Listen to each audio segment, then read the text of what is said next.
नमस्कार, आप देख रहे हैं गोरखपुरिया न्यूज चैनल और मैं हूं आपके साथ वैशाली।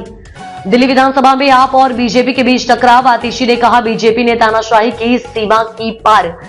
दिल्ली विधानसभा में आज एक महत्वपूर्ण मुद्दे पर चर्चा की जाएगी। ये मुद्दा है दिल्ली सरकार के शराब नीति के संबंध में आई सीएजी रिपोर्ट, जिसमें कई चौंकाने वाले खुलासे हुए हैं।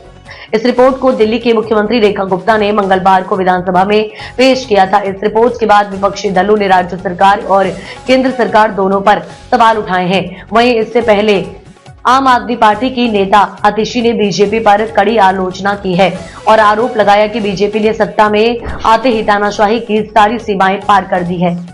सीएजी रिपोर्ट और शराब नीति के घोटाले का खुलासा। दिल्ली विधानसभा में आज सीएजी रिपोर्ट पर चर्चा हो रही है। रिपोर्ट में दिल्ली सरकार की शराब नीति में हुई गड़बड़ियों और इसके कारण हुई वित्तीय नुकसान के बारे में कई चौंकाने वाली जानकारियां दी गई है। रिपोर्ट के अनुसार शराब नीति में बदलाव के कारण दिल्ली सरकार को 2002 करोड़ रुपए का नुकसान हुआ। इस नुकसान की वजह कई गलत फैसले, लापरवाही और एक्साइज विभाग की नीतियों में खामियां बताई जा रही हैं। सीएजी रिपोर्ट में कई अनियमितताएं रिपोर्ट में कई अन्य गंभीर अनियमितताओं का भी जिक्र किया गया है। रिपोर्ट में बताया गया है कि दिल्ली में शराब की आपूर्ति का 71% 3 थोक विक्रेताओं के हाथों में था। इसके अलावा कमीशन की दर को 2.5 बार बढ़ाकर 5% से 12% कर दिया गया था। इसके अलावा सुरक्षा जमा भी सही तरीके से नहीं लिया गया, जिसमें 27 करोड़ रुपए का नुकसान हुआ। उपाध्यक्ष के चुनाव में बीजेपी की स्थिति मजबूत।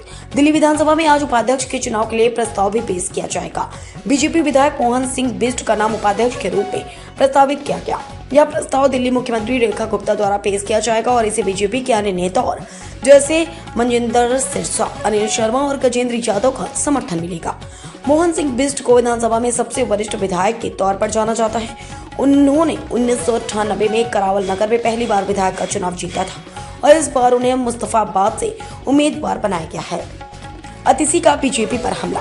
वहीं विधानसभा सत्र के पहले ही दिन आप की नेता और पूर्व मुख्यमंत्री आतिशी ने बीजेपी पर तानाशाही का आरोप लगाया। उन्होंने ट्विटर पर लिखा, बीजेपी सत्ता में आते ही तानाशाही की सारी सीमाएं पार कर चुकी है।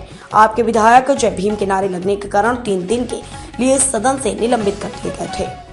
विधायकों का निलंबन और विरोध प्रदर्शन। गौरतलब है कि हाल ही में बीजेपी द्वारा 21 आप विधायकों को निलंबित कर दिया गया था। इन विधायकों में आतिशी भी शामिल थे।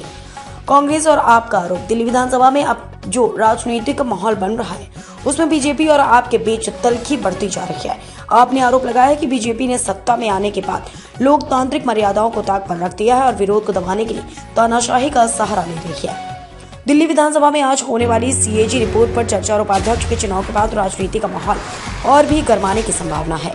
आप और बीजेपी के बीच इस तकरार से दिल्ली की राजनीति में एक नया मोड़ आ सकता है। बीजेपी पर आरोप लगाए जा रहे हैं कि वह विपक्षी नेताओं और विधायकों की आवाज दबाने के लिए तानाशाही रुख अपना रही है।